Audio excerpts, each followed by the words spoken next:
The Housing Assistance Council is a national nonprofit that supports affordable housing efforts throughout rural America. Since 1971, HAC has provided below market financing for affordable housing and community development, technical assistance and training, research and information, and policy formulation to enable solutions for rural communities. Thank you for joining today's webinar. This is the first of a three-part series on subdivision development. Developing subdivisions is a complex undertaking that requires both a vision of what is possible and an eye for detail throughout the entire process. In today's 90-minute introduction to subdivision development, we will address the development timeline, site selection criteria, assembling your development team, designing lots that meet the needs of the community and residents, and the importance of a long-term marketing strategy. Thank you to USDA Rural Development and the Rural Capacity Development Initiative for sponsoring today's event. Today's speaker is Earl Pfeiffer. Earl served as the Executive Director of Florida Home Partnership from 1997 until his retirement in 2018. He has a vision that each home should be built not to look like affordable housing, but indistinguishable from market rate homes.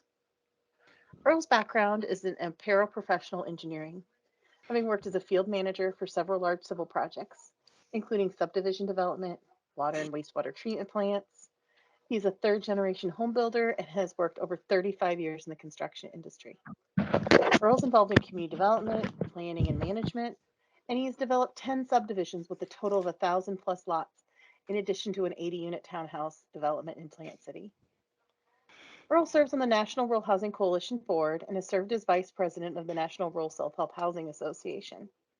He also works as a consultant for the Housing Assistance Council, and he owns and operates Colorado Mountain Land Office, a real estate brokerage in Colorado. Now I'd like to hand the webinar over to today's speaker, Earl Pfeiffer, and our moderator, Vicki Stratton, Housing Specialist, Housing Assistance Council. Good morning, all. Glad to see so many folks here this morning. I wanted to let you know that I am broadcasting from Colorado, and I am on Starlink. I'm in the Rocky Mountains, so Starlink is the best thing we've got going in these parts of the hills here. And if I may freeze up a little, please be patient because I will get back to you really quickly. Once I start with a PowerPoint, I will go off camera to expand my bandwidth a little bit to make sure my voice carries well. So with that, Vicki, did you have any opening comments or observations?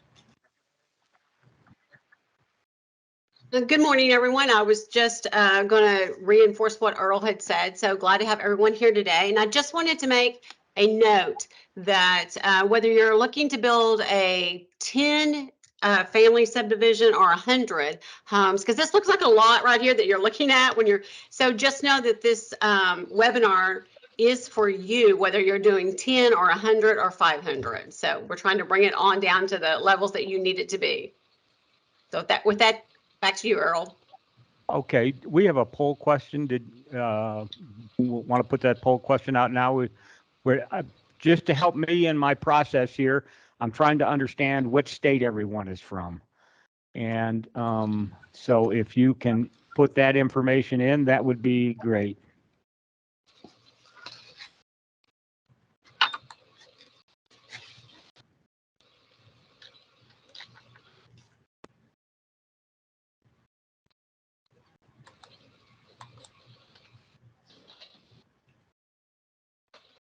Got a pretty good cross section of people here today, which brings us into all different climate zones, which makes doing this on a national level quite fun.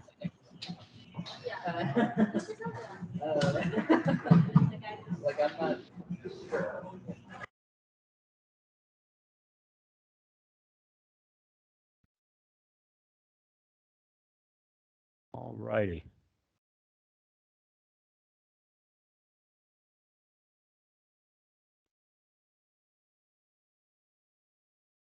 I'm going to go off camera here and we'll get started. Do you want to take control, Earl? That would be a good idea. Yes, thank you. You're welcome. Okay.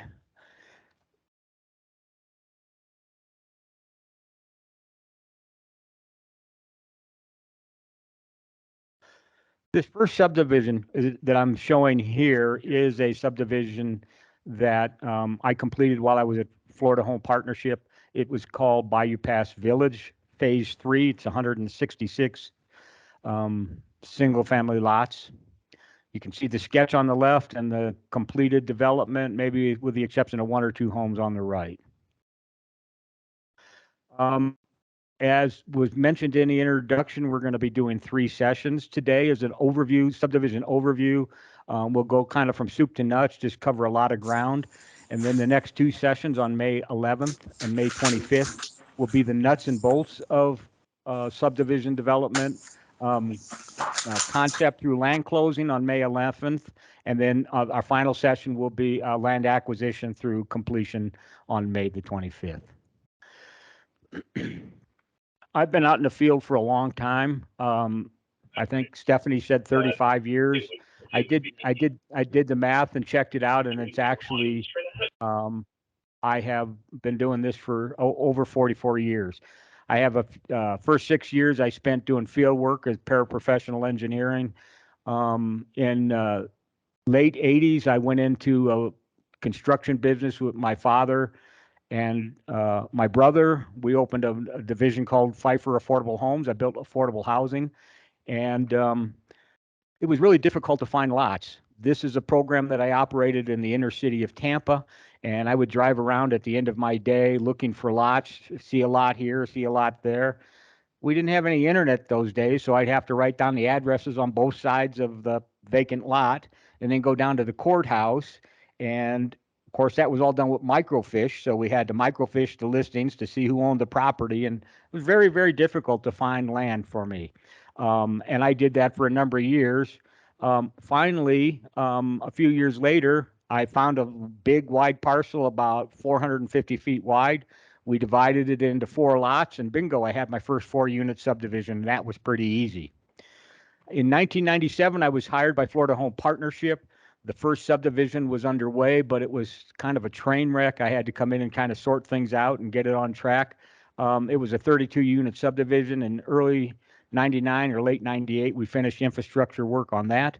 And then by the time I retired, we had completed over 1,000 lots. So I have empathy and understanding for everybody out there who is searching for lots and struggling with the dilemma of how to get lots. And hopefully we can work through a lot of that today. But I've been there from 1 lot at a time to building subdivisions with over the largest one we built was 303 lots at one particular development. So if you think you want to be a developer, it's fun, it's exciting, and it's scary. If you get into this business of developing subdivisions, you're going to find yourself waking up in the middle of the night, sometimes asking, what am I getting myself into? It's a long, involved process. It can take up to 2 years, sometimes even longer, depending on a lot of factors about the community you're developing in. You will need to put together a development team, and we'll talk through that the next couple of sessions. You gain control of your future by controlling the availability of building lots. I had a call, Bill Lazar called me or he sent me an email from Jacksonville, Florida about 2 weeks ago, and he said, Earl, I'm struggling to get lots. And I know that feeling. I've been there. So if you create and develop subdivisions, you will have an abundance or an inventory of lots. So that's really the good news about developing a subdivision. There's downsides to it as well, but the upside is you control your destiny. And secondly, it's a lot less expensive to build 4 homes right next to each other than in separate parts of the town. And then finally, when you are developing your own subdivision, you can create lots that are designed to fill your specific needs. Is developing a subdivision right for you? Well, I guess you'd start out that question by asking, how many homes are you building a year? If you're building 2, 3, 4 homes a year, probably a subdivision may be a bit much unless you buy a lot and they're successful at splitting it, and we'll talk more about that later. Sometimes there's a big selection of building lots available in your community. So You'll really want to check out the availability of lots, what lots are selling for, if they meet your needs. You know, being a developer, there's a lot that goes on with the ego, and you say, well, I want to create my own development because I think it's a cool thing to do. And it is, it's expensive, it wears you out.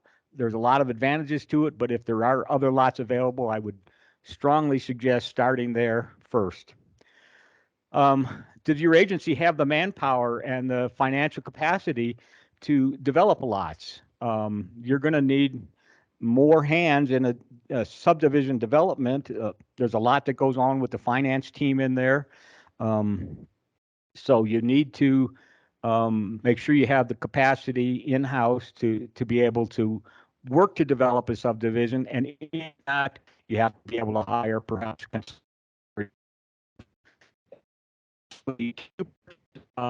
lots in another development.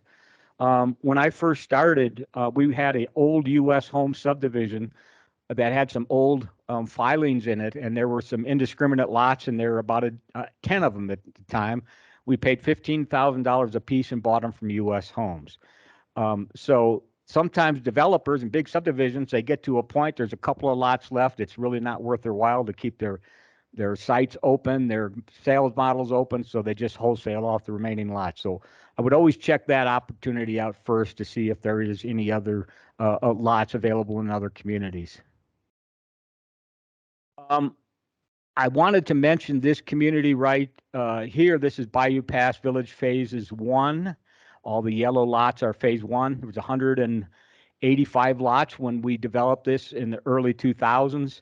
And then down at the bottom where my cursor is, there are 17 lots. And that's an example of a type of subdivision that can be done in an existing community. We purchased all of the land upwards from this street and developed it all. The farmer on the other side of the street sold us some divided lots. He divided the lots, and they were real easily to add into the subdivision.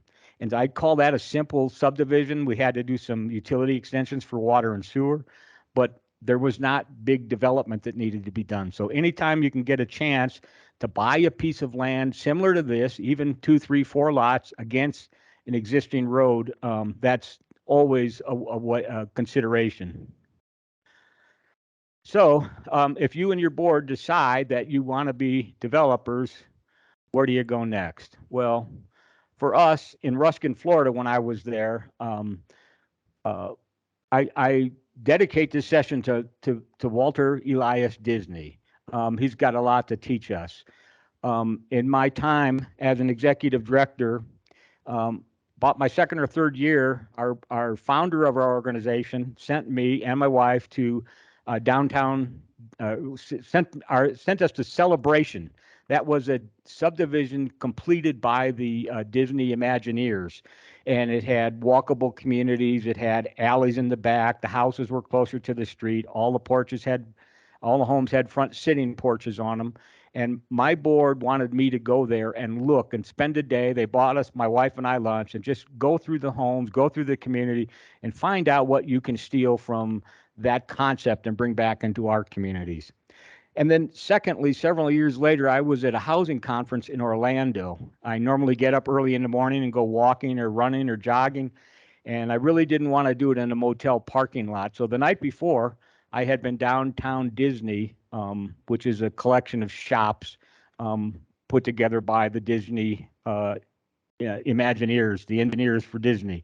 It was a great community. I was there about 5 o'clock in the morning. I was the only non-employee there. All the staff was out working in their golf carts, and I got to walk around this place and see it in a whole new light, being the only consumer on the entire property.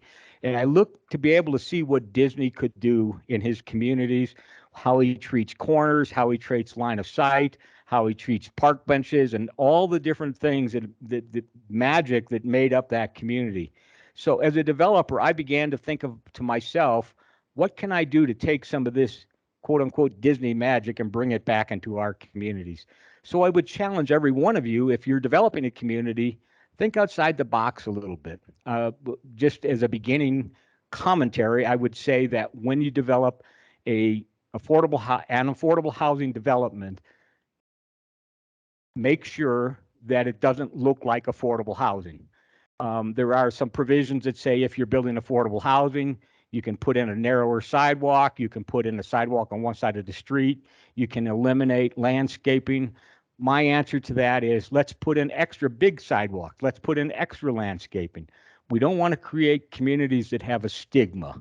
Okay, that's where those poor folks live. Because guess what? If it looks like that today, 10 years, 20 years, 30 years from now, it's still going to have that same stigma. So we're trying to create communities that have a little bit of magic to them. They don't have to be extreme, but wherever you can be creative, if you come to a sidewalk corner, do a round corner instead of a square corner. Just little touches that you can do to make your communities greater. So that's what we call the Disney magic. And as we created that magic, we try to put amenities into our communities. Now, first thing that shows on this picture here is a swimming pool with fountains and things. I was on a tour in our community of a farm worker housing development. It had several hundred USDA and county-sponsored housing units, and they had a swimming pool in there. One of the planners brought me to see it. And I asked him, I said, well, that's interesting. They're doing swimming pools. I wonder if we could do that in our residential community. I mean, after all, they were leasing to farm workers under 50% or 60% of AMI. My thought process was if we put up a pool and we have 200 homes in the community, it spreads the cost out over a way, and it's a great reward for our residents. We wanted to try to create a magic place for them where they could get away from the everyday life and stay home on the weekends and have a place to have fun and enjoy. So we worked hard to do that. We worked very hard to overcome NIMBYism, not in my backyard. This development worked to doing that. After we created this development, we really stopped having any so-called NIMBY issues. This is Bayou Pass Village in Ruskin. All the way over to the left, way over here is where our office was. We started with phase 1 and 2 right here, which is 207 homes. We crossed the street, did another phase, 166 lots. And then 4 and 5 are another additional 300 lots. And if we turn the page, we're going to see that we purchased an additional parcel here, which was a fish farm. And that's a whole nother challenge in developing a fish farm. But we purchased that, and altogether the Bayou Pass franchise has 719 lots in it. Let me get my.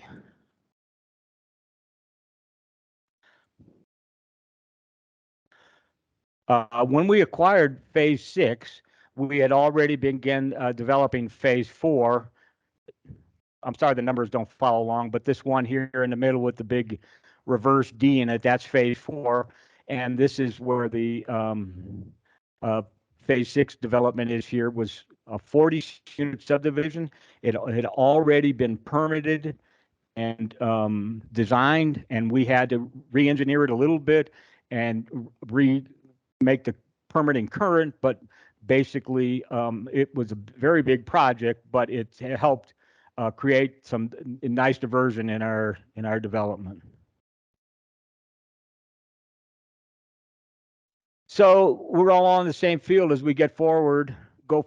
I'm just going to go through some terms. Subdivision is a replatting of a larger parcel into 2 or more buildable lots. A civil engineer is an experienced professional that will design and oversee your project. A land planner is a professional that can help you conceptualize your potential community early on in the process. Governing officials, they are the ones who issue the development permits and oversee the construction and acceptance of your development.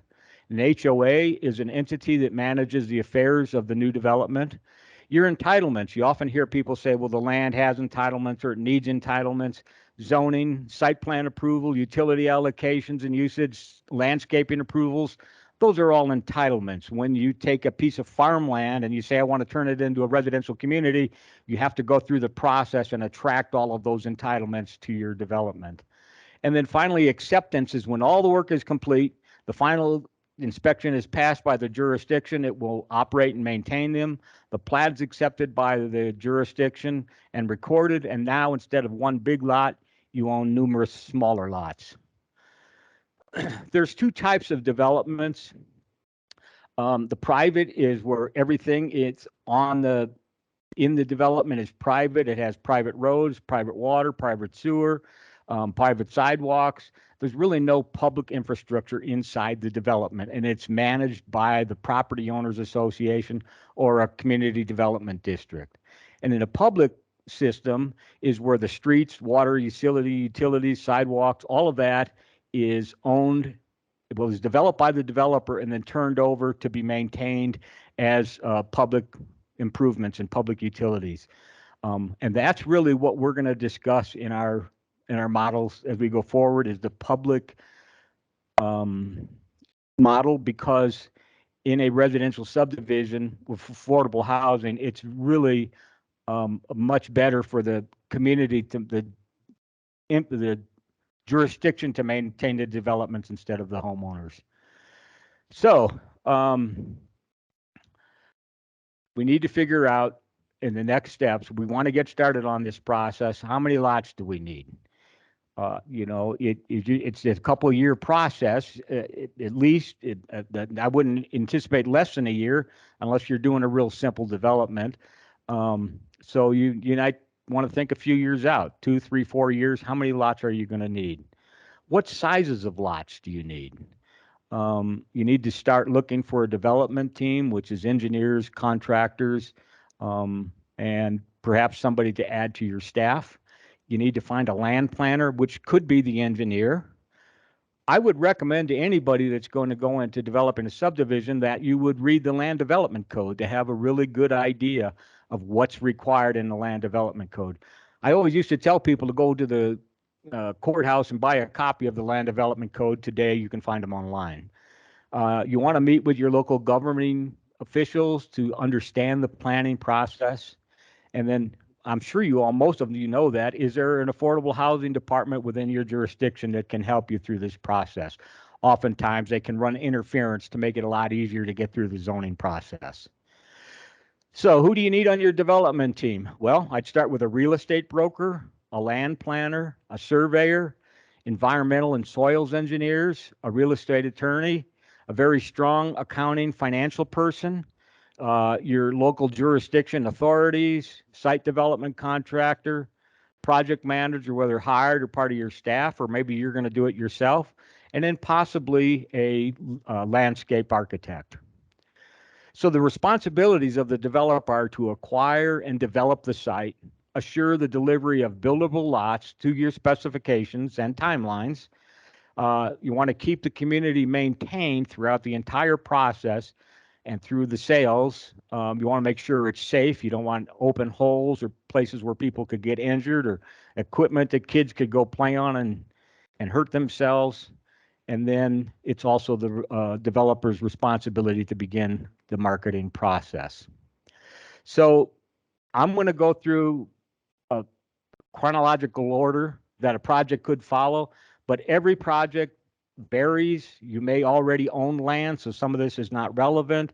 There may be a lot of things going on, so there's different components, but the examples here are just one way, and it's a way that I would recommend in a lot of situations that you just continue to move forward. So the question comes up, how do you find land?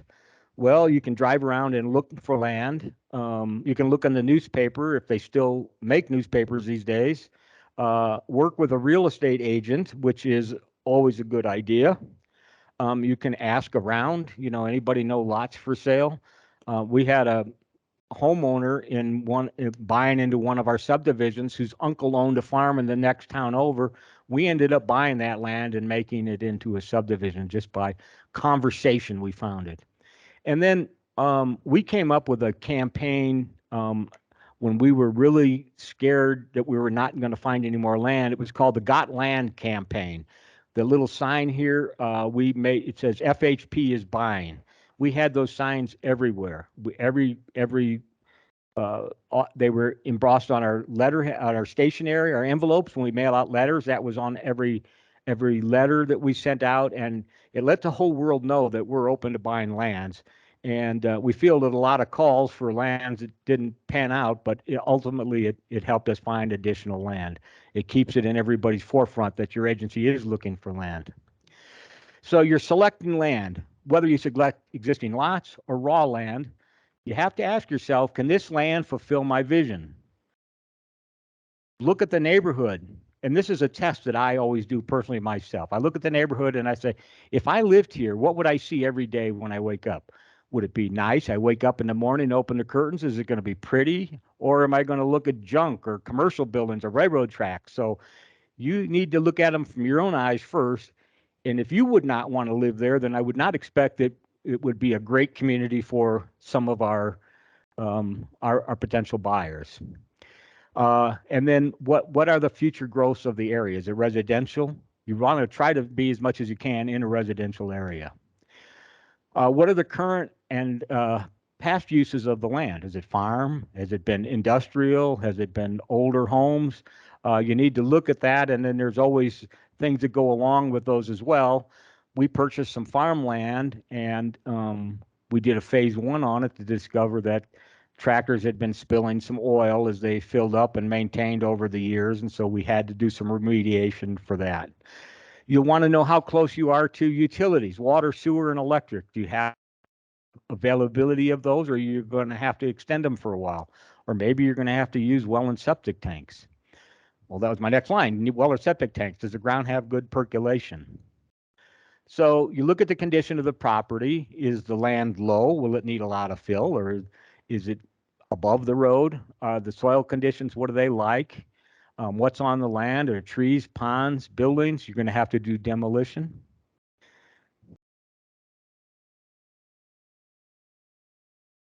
So environmental concerns. You want to buy a piece of land, and you need to look at it to make sure that you're comfortable with it. I would recommend that if you buy a parcel, you walk all the way through, bring some of your staff, and spend an afternoon looking to make sure there's not a lot of junk buried in there or anything that catches your eye that's not appropriate. So just physically look at your land. You'll likely want to get a phase 1 site evaluation, and what that does is it is a tool to evaluate if there's any environmental concerns on the property. A consultant comes in and does that, and it's usually a couple-month process. And if you're using any federal funds, that's site 1 is phase 1 is something that's probably going to be required.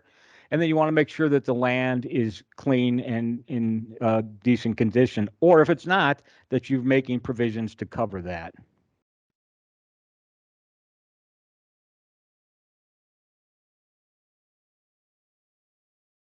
I just think I skipped something here. I have to go back. Oh,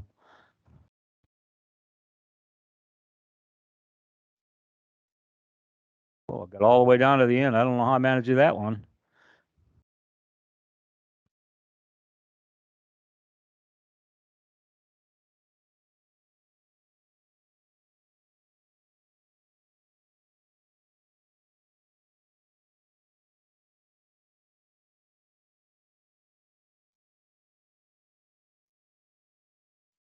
There we go. One more. Okay. This is what I call a sources and uses chart. I'm not a math whiz. I'm not a finance person at all, but I can create a simple spreadsheet like this. Basically, on the left side, and many of you are probably familiar with these, but these are all of your expenses. There's the costs that are in the process. And then these across the top are the different funding sources you would have. So some funds can be used for some things, some funds can be used for other things, but basically it's a way to begin to put all your costs together. And now this chart is about 20 years old. So it was the Summerview Oak subdivision that we developed. We paid $315,000 for the land. When it was all said and all done, the total was $1.5 million divided by 71 lots was $21,922 a lot. So a simple chart like this that will expand and they continue to remain a working document through the entire life of the project as other funds become available, or there may be changes in cost, but sources and uses helps you to easily categorize all of your expenses and where they come from. If you're going to work with a real estate agent, it's always it's always good to use a buyer's agent. A buyer agent typically represents the buyer, where when a property is listed for sale and a sign is in front of it, typically that sign is the seller's agent. It's representing the seller. So you want somebody to represent you. And it would be great if you found somebody that had experience in working with land sales as opposed to home sales. Real estate agents and brokers work on commission, so don't waste their time unless you're going to tell them, hey, this isn't really going to go anywhere, but I have a question to ask you, or 2 or 3 questions, or I'd like to discuss this with you. But be frank with them. Don't lead them down a road and then they end up empty-handed and not get any compensation for their time. When you pick a real estate broker, be loyal to them. And then I also believe that you should make them work to earn their commission, and you should be fair with brokers' commission. Even myself, I'm a real estate broker in Florida and Colorado. When I buy big parcels like this that have a lot of moving parts to them, I like to work with an agent, because I know if the deal doesn't close, they're not going to make any money. And but if to keep it together and hold it together, they're going to get paid. So they're going to do everything within their power to keep the transaction upright and keep it moving in a forward direction. Whenever possible, I would engage with a real estate attorney to put your contracts together, to help if you wanted to do a letter of intent, and to help you with the zoning and entitlement process. Once you find a site, work with your land planner. You can do a sketch of the site to determine how many lots you may be able to get in there, see what potential the land has, and to see if it will work for you and your agency.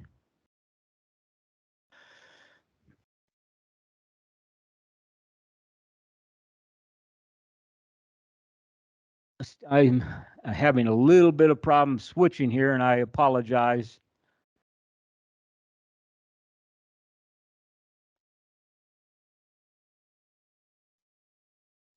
So you want to find a design that works well for you, and you lay out the project, try to make some determinations that this property will work for you.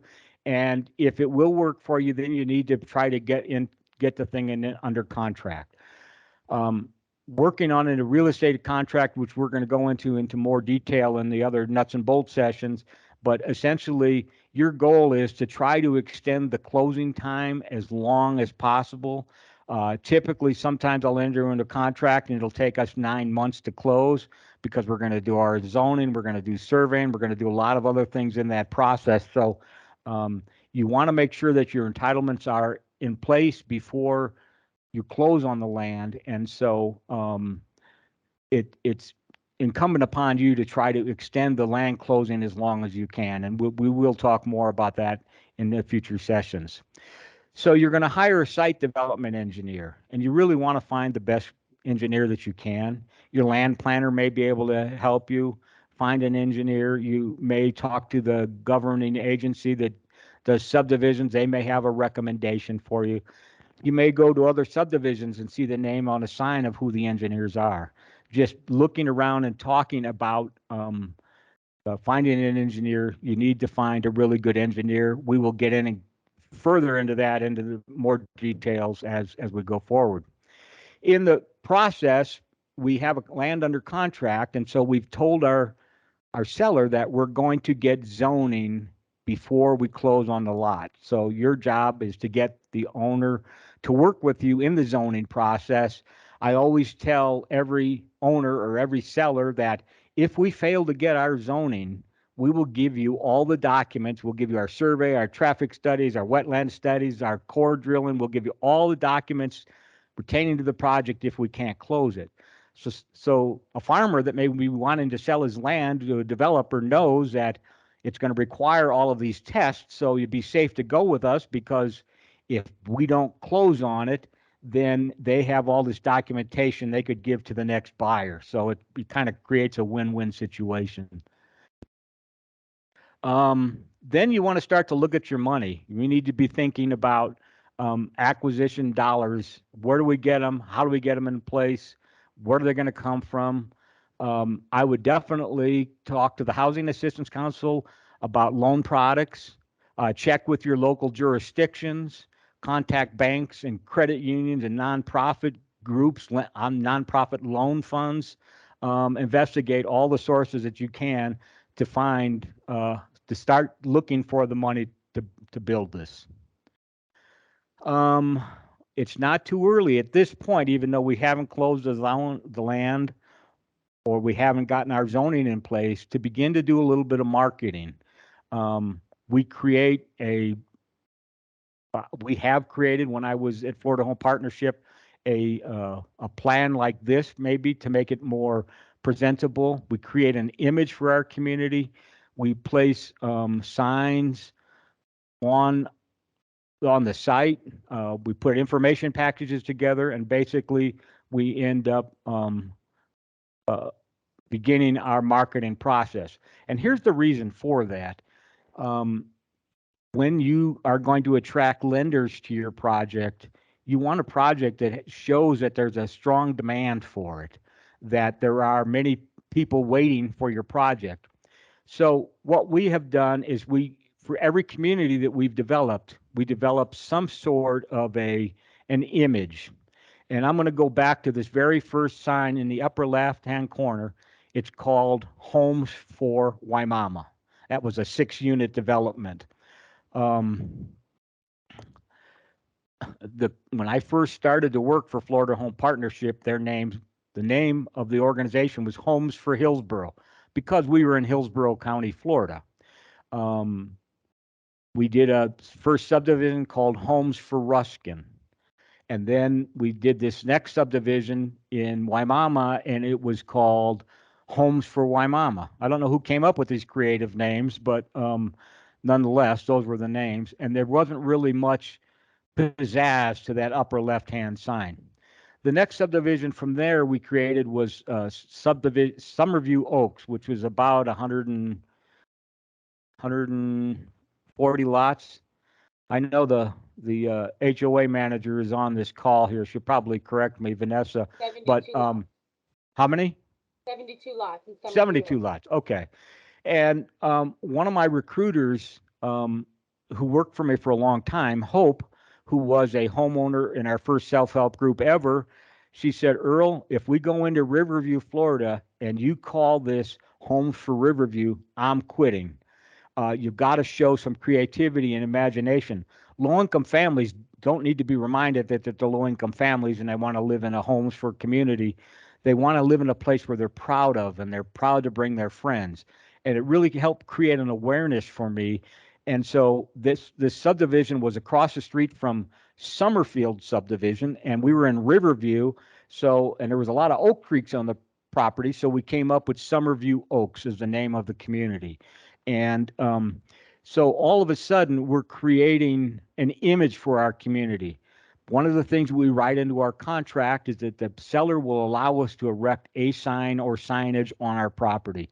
And to me, this is really, really critical because it's going to start your phone ringing and people are going to call. And so what I always suggest, is you make an Excel spreadsheet and you track all the calls by month.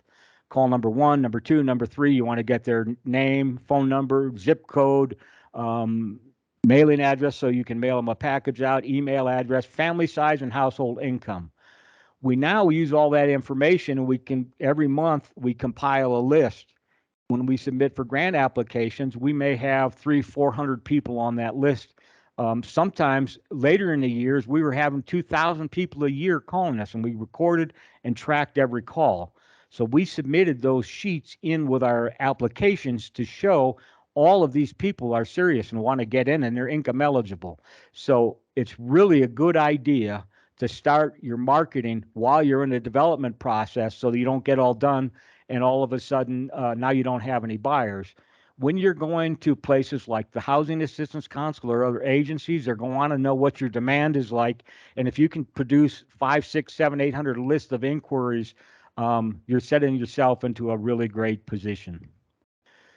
So you decided you're going to move forward, and now you want to start to do due diligence. Due diligence is a fancy word for I'm going to explore the site really well. So you're going to have to start to spend money at this point. You've obviously gone under contract or intending to go into contract. You begin to wonder, can we get the zoning? Will an appraisal support all of our costs? We determined that it's $21,000 a cost per lot. Do they appraise at 22, 23, 24? Where's the appraisals come in? Again, those are old numbers. And then you need to get a phase 1 site assessment that begins to explore the conditions of the site. Also, you may want to seek out the voices of those who are objective and may have concerns about the project, and they may not agree with you. But you want to hear what they've got to say. You've got to weigh everything very carefully. You're collecting the data, now you have to analyze the facts. You develop a pro forma. The pro forma is basically, here's our cost, here's what we anticipate selling them for, does it work? We should begin to sense the results. Is it feeling like it's working for us, or is it not? And maybe sleep on it a couple of days, and if moving forward is the right thing to do, you'll find yourself getting more and more excited about the project. If, on the other hand, you see all these roadblocks and everything in the world looks really difficult, it may not be in the tea leaves for you at this time. But if you're going to go forward, I would say have faith and leap. The net will appear. Your due diligence is behind you, and now you want to start to design the project in its entirety. You're going to start to spend money, and that's a scary point to be at.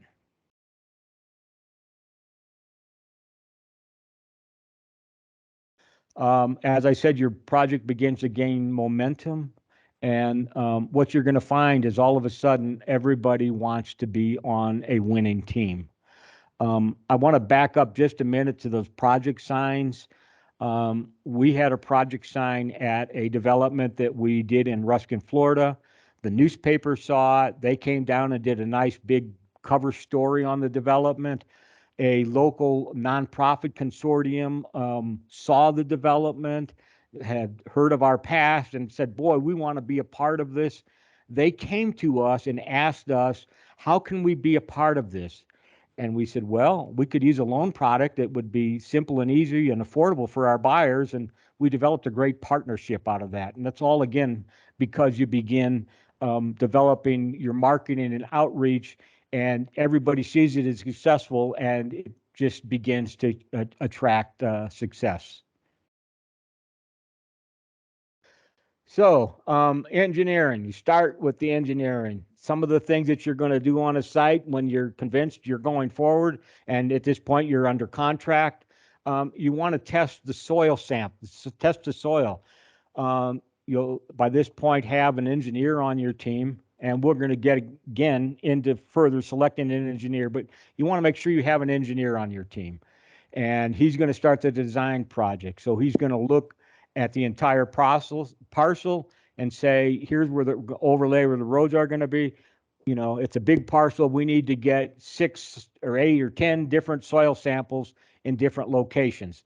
They'll contract with the soil boring company. They'll go in and go down, pull up soil layers and see what the water conditions are like, what the soil conditions are composed of, so that they begin to know how to design the infrastructure.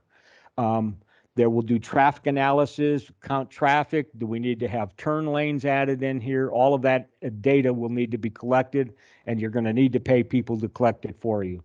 At that point, the engineer will develop a preliminary plan, which will be submitted along with your zoning application.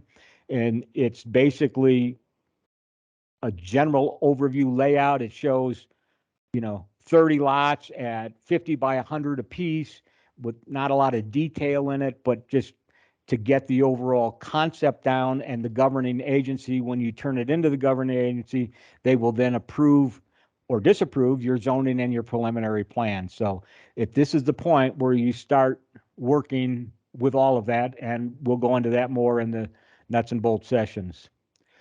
So you get your proper zoning, your entitlements in place.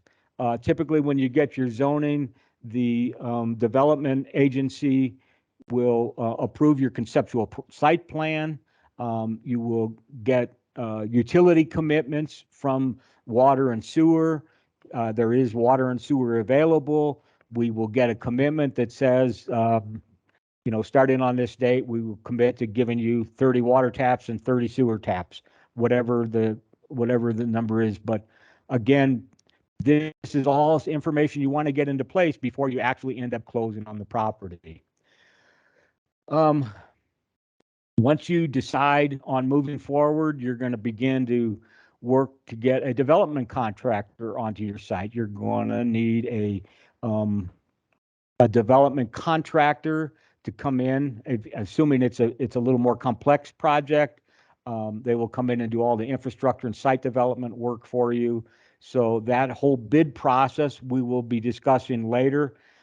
As a handout in session number 2, at the end of session 2, I am going to give you a set of documents that we've used in past projects, that is the construction documents for bidding and other purposes for the whole project. So you're going to begin to start that process. And you want to look at other construction sites, drive through, notice what big companies do a lot of site development in your area.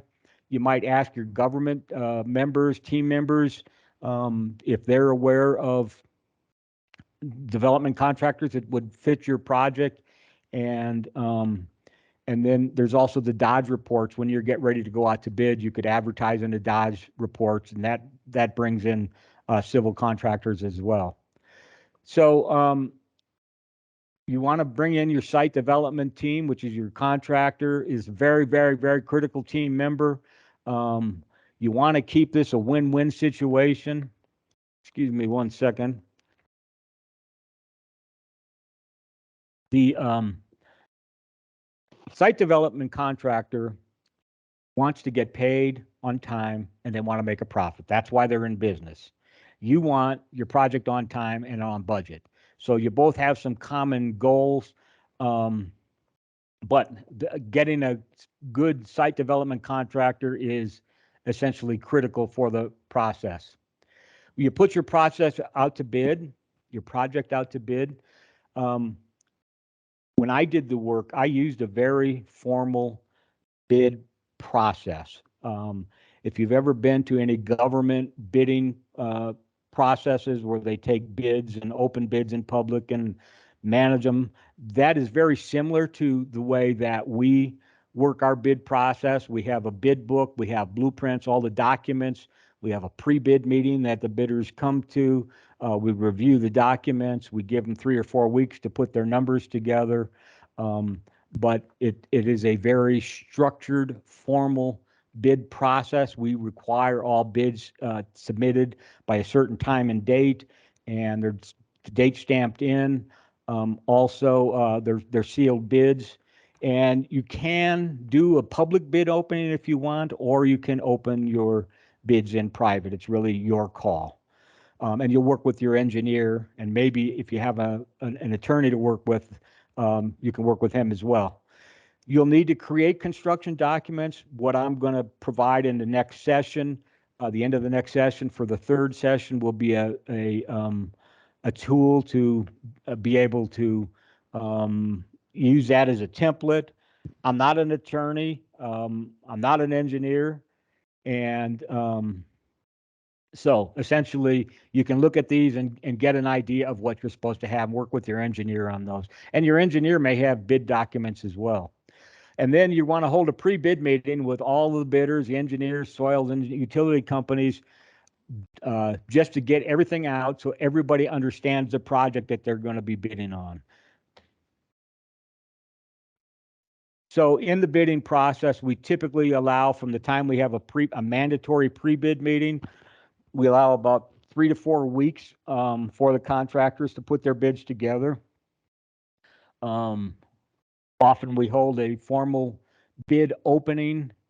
Our engineers review the bids. They'll take about 2 weeks to take the bids back and tally them. And then in our situation, oftentimes we went for the lowest bidder. We put it out to bid and we call it the lowest responsible bidder. Obviously, if everybody came in at 500,000 and somebody came in at 180,000, they're a low bidder, but that's probably not the low responsible bidder unless they're into helping you out for just because they want to. We basically go through the sealed bid process, open all the bids, and then we offer to sit with any of the bidders that submitted, and if they have suggestions on how to get the project done cheaper, or they weren't low bidder, but they'd like to revisit their bid, we with an engineer and our team, we would negotiate with the contractor to see if we could get a better price. Sometimes engineers will come in or contractors will come in and bid on a project, but they say, if we can do it this way, we can save you $500,000, just things of that nature.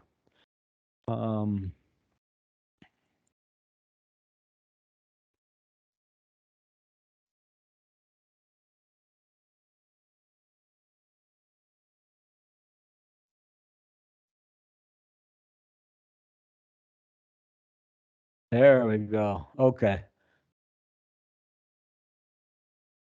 So again, I have a pre-construction meeting. It's basically always on the site. And we get all the relevant people there and we discuss everything that is relevant to the project. Scheduling. Scheduling is very, very important. Sometimes we have selected a contractor based on their schedule. A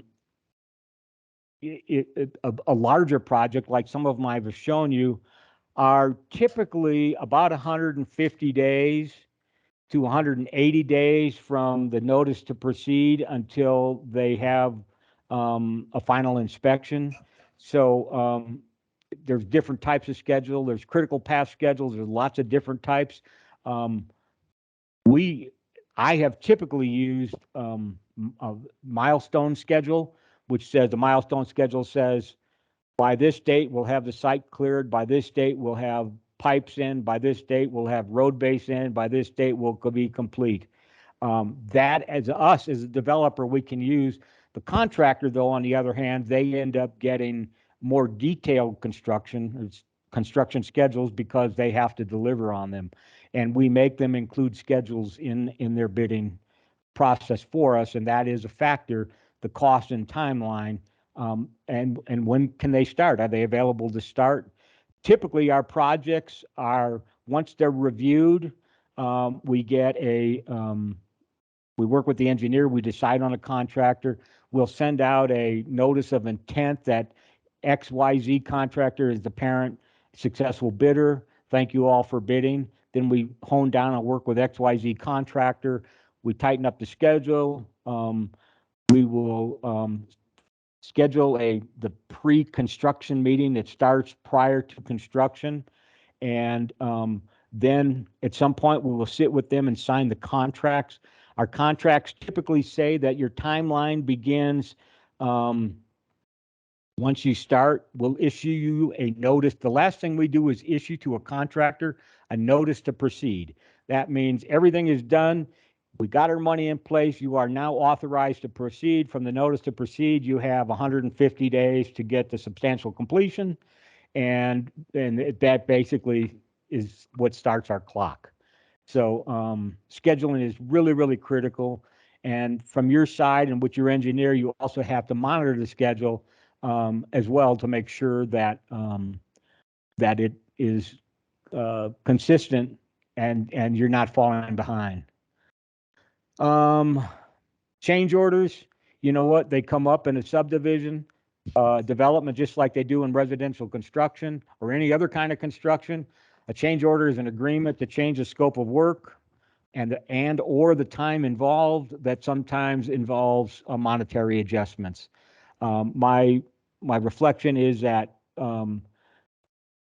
you want to establish fairness with your contractor. Sometimes a site development contractor will think, oh, I got you.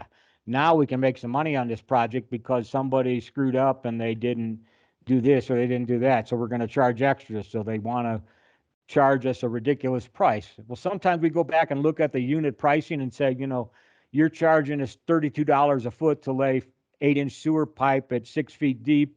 And why are you charging us a different price on this change order? So you have to work back and forth. It has to be a win-win for both sides, and you want it to be especially fair for everyone. So supervision of the site, who watches the construction? Typically, most civil engineering firms will have a staff, a team that will maybe a beginning engineer will work as an inspector in the field. And so they provide oversight. They look at the contractor's work. They come out 2 or 3 times a week to do that. They'll monitor the pay estimates and things of that nature. We also have had our own staff involved. We want to go and see what is happening on the site, make sure we're comfortable with it, that when the finished grades are done, we're happy with those. So we play a very active role in construction management as a developer. We also pay the engineer to be involved in the oversight of the project because that relieves some reliability from us. So we're like counting on the engineer, but we're also very active with our self in the field, keeping all our eyes on everything, making sure it goes well. So you're going to get to a point where your subdivision looks like it's done. And you drive down the road and you look and say, oh boy, they're going to build a subdivision. There's subdivisions there. And it kind of looks like this. You maybe got some grass in, but you can see the roads aren't quite paved yet. And it's getting down to the real nitty gritty. And it's the punch list time. You have to be very thorough in going over your site to make sure that when it's done and you accept it, you have what you want, that it's not what the contractor wants, but basically what you want. So you work with the government. When a project is all done, the county jurisdictions, the water department, sewer department, landscaping department, public works, planning and zoning, who else knows who, all those departments will come out probably on one day. You will have a very large walk. Your contractor will be there, your engineer will be there, all of the government officials will be there, and you'll walk the streets of the subdivision. Try not to do it in the hottest day of the summer, though, because it's pretty tough. But you'll go through the subdivision and make a list of everything that needs to be completed. And this is important because your contractor then has to go in and make the improvements, and they'll have a punch list from each department. Once those punch lists are done, then you're well on your way to getting your site accepted by the jurisdiction. So another step in the subdivision, as you're getting to the end while the construction going on, is the platting. And the platting is where you come up with a community name. You pick street names, which is a whole process in and of itself. So you want to your engineer will draw up an actual plat. We're going to talk more about that in the third session, but it will draw up a plat, and that plat shows the dimensions of each lot, where the corner stakes are, how long, how wide, the number of lots, the street dimensions, everything is spelled out on that plat. That gets recorded into the public record, and when that's recorded in a public record, when it's finally accepted for all the improvements, you now have instead of having one large lot, you now have a subdivision with different lots. So people then say, well, okay, I want to start to build a home. It's looking like that. Well, in most jurisdictions, you cannot build on a lot until the final inspections are accepted The utilities are accepted and put into operation, and everybody has signed off on the development. Now, some jurisdictions will allow you to get a model home permit. If you think about a development, a traditional development, U.S. Homes, Lennar, somebody like that, they come in to a community, they put in the infrastructure. When they're finishing their infrastructure, they build 3, 4, 5, 6 different models, and they're building the models while the infrastructure is completed, and that being completed, and that is called a model home permit that you can get from your jurisdiction. We've gotten a lot of model home permits over the years. The downside to building a model home in a non-completed site is it ends up as prairie building. And for those who don't know, prairie building is when you're out in the middle of a prairie trying to build a home. You don't have electric, you don't have water, so you're bringing you're bringing water tanks in, you're bringing generators, everything else. You're working almost like remotely with your own instruments trying to get that home constructed. Some departments will allow you to use that on building your first, if you have a couple homes you want to get underway, but they're not going to be model homes, they'll still let you use a model home permit to construct those prior to the completing of all the infrastructure. And that's the big help in the timeline, because again, you're creating momentum when you do a development. So everybody drives by, and the more the development progresses, the more your phone is going to ring.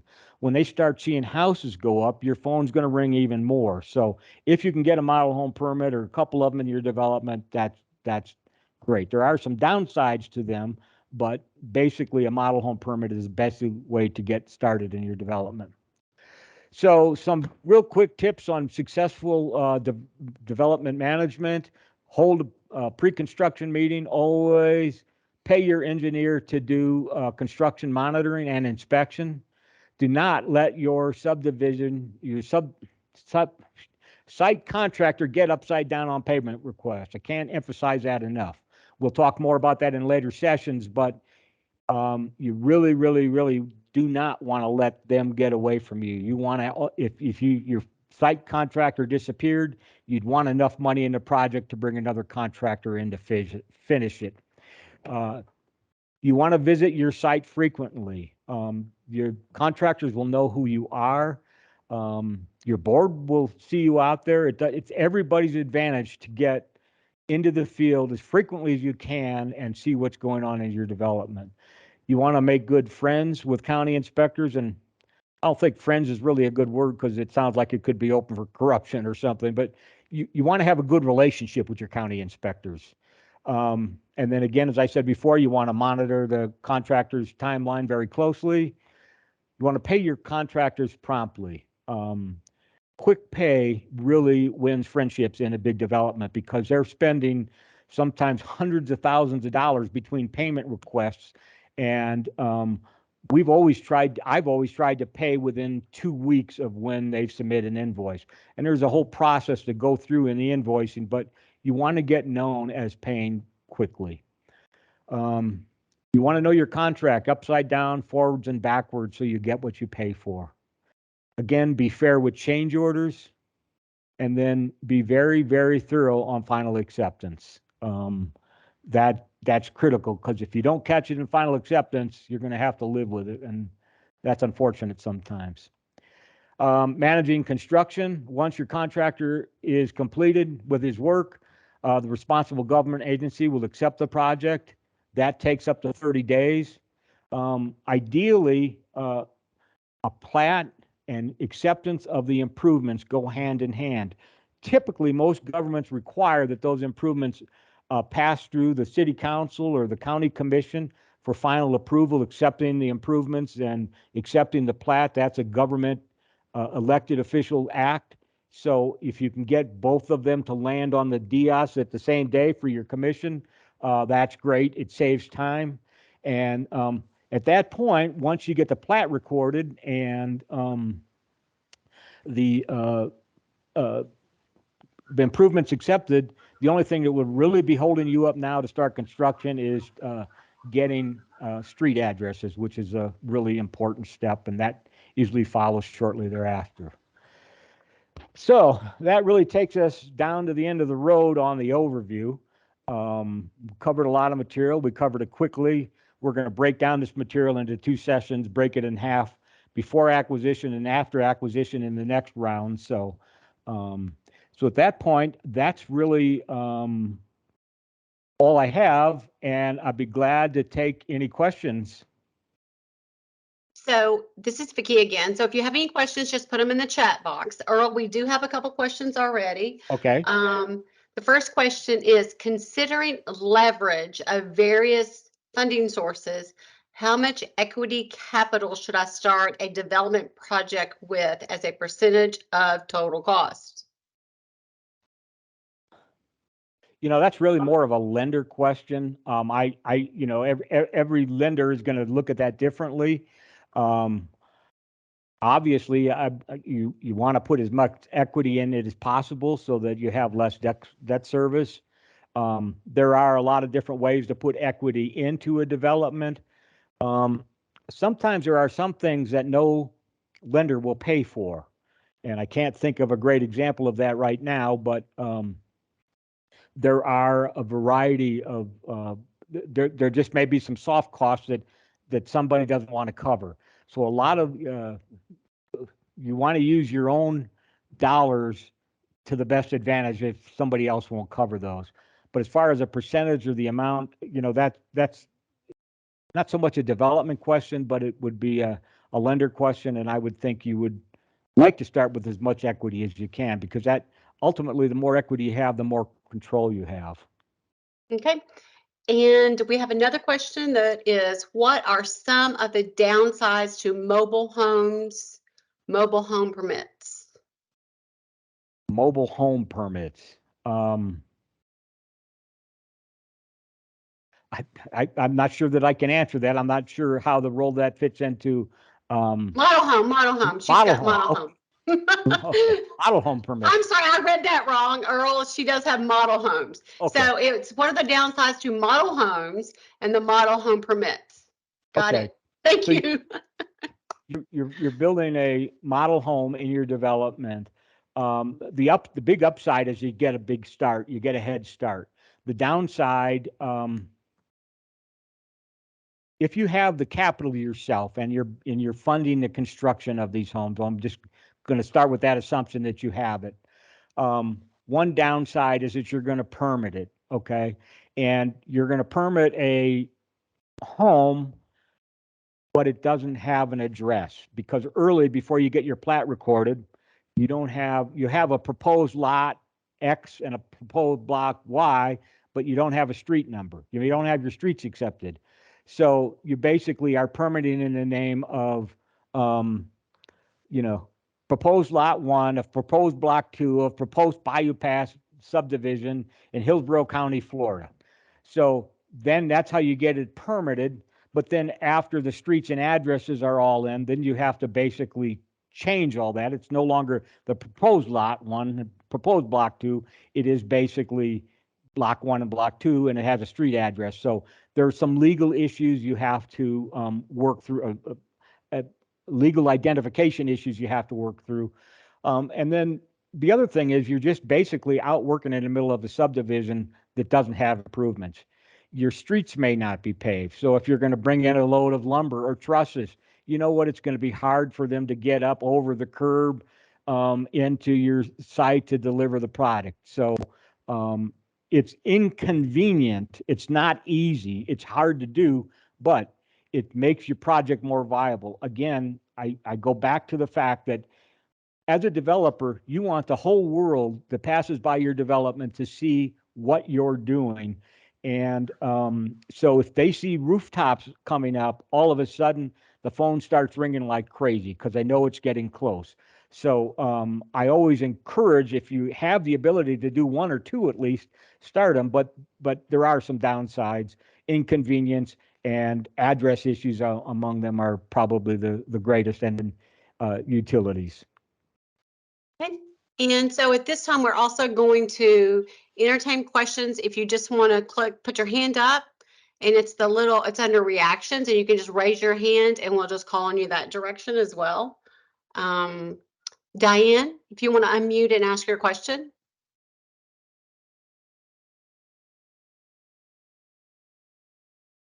Is there, we always struggle in identifying where the good water sources are in a site before we make a final selection.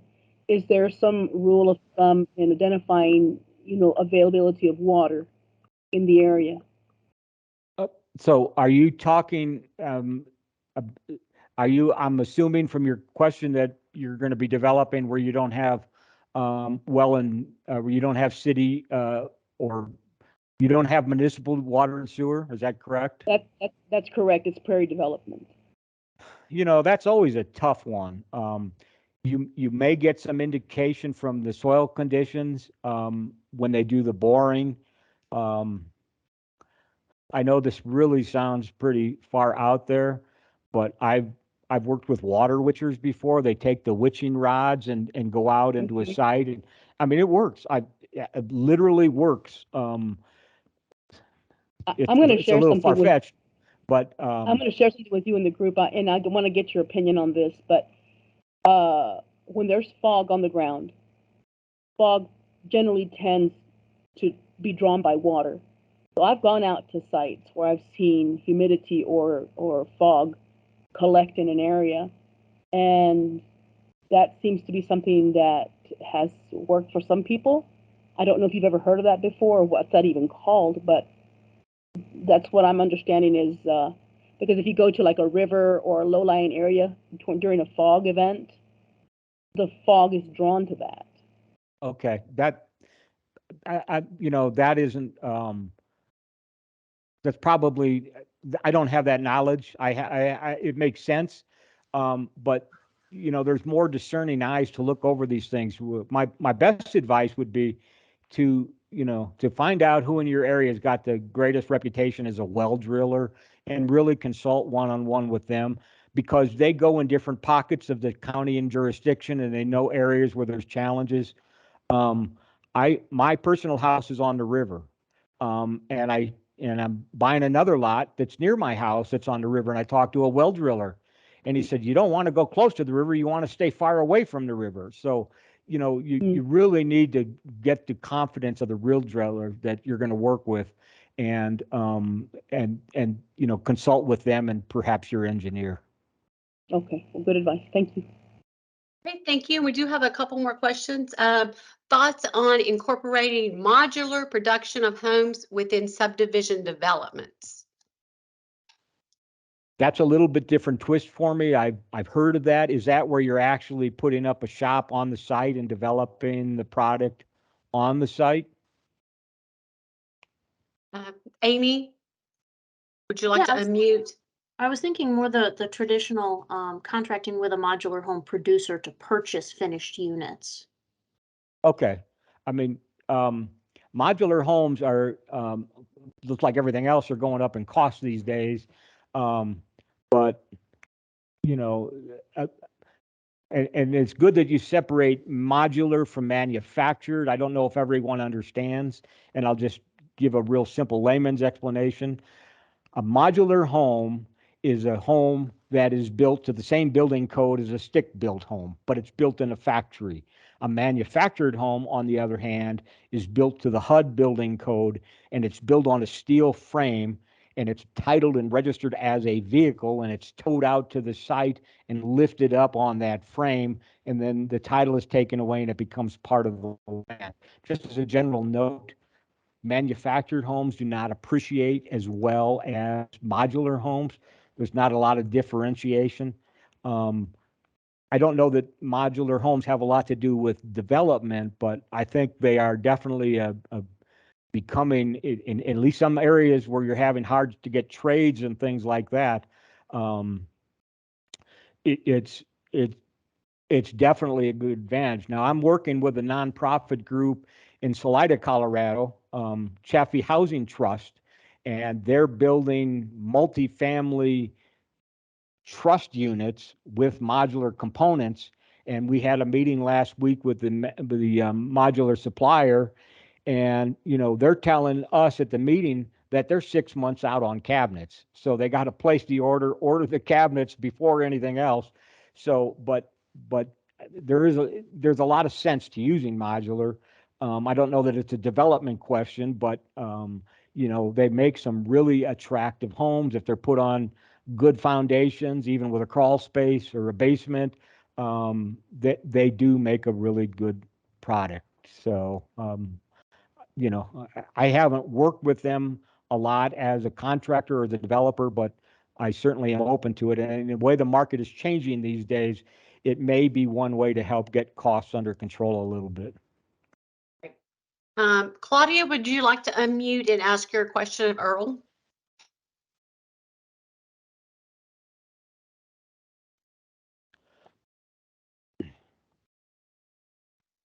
Claudia? Okay, so if we're waiting for Claudia, what about the CZ guest? They do have a question as well. Okay.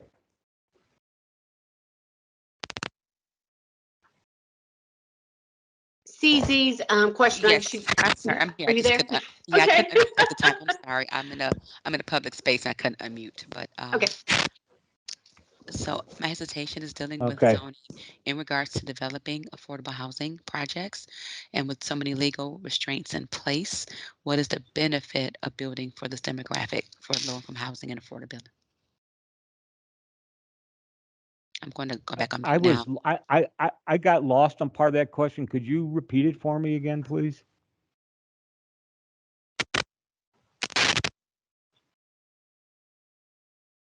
Can do it. Her hesitation is dealing with zoning in regards to developing affordable housing projects. With so many legal restraints in place, what are the benefits of building for this demographic?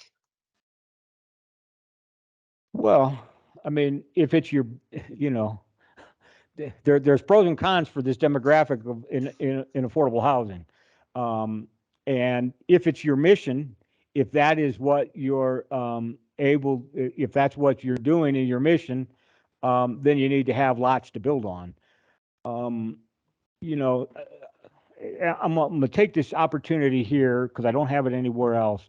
But this is where you need to get involved with your community. And I saw a map today, and we had the poll. It shows we've got people from almost every state in the country here, and you really need to get involved at the local level and at the state level and advocate for affordable housing. If your jurisdiction does not have an affordable housing department, somebody in the zoning or planning department probably overlooks affordable housing. So you need to begin to have those conversations and find out what is it that they're looking for. I mean, every community needs affordable housing. So got a little noise coming in here somewhere, and if it's your demographic, you don't really have any choice if you want to build for them. So my best recommendation is to be proactive and talk with your local jurisdiction about affordable housing and go to county commission meetings or city commission meetings and talk about affordable housing, talk about the needs, talk about it in the public comments. If there's no appetite for it in the community, you can't get zoning, then there's really not a whole lot you're going to be able to do, and you might want to look towards a different jurisdiction. I think that's great advice because those are relationships that you need to start building in this process as well. Diana, would you like to unmute and ask your question? Yes, my question is additive construction. Are those options for affordable housing? And if so, where are we in terms of acceptance as an industry practice? I'm not really understanding the question. Can you try asking it a little differently, please? 3D printing is something that's out there, kind of on the edge of construction as a affordable housing solution. Are there any projects that are out there that maybe, I know Habitat has something they've started in Florida, but I don't know how it's being adopted as an affordable housing option. I'm not sure that's relevant to development, but in a general comment, I'm working with another group at the Housing Assistance Council that's doing alternative styles of housing. We've had some webinars, and we've been toying with doing a webinar on the printed homes. I've seen videos of them. I've never seen one firsthand. I've never been to the field to know what they look like. It's an emerging technology. I think it has a place in this industry, but I'm just not really up to speed to provide good information on that.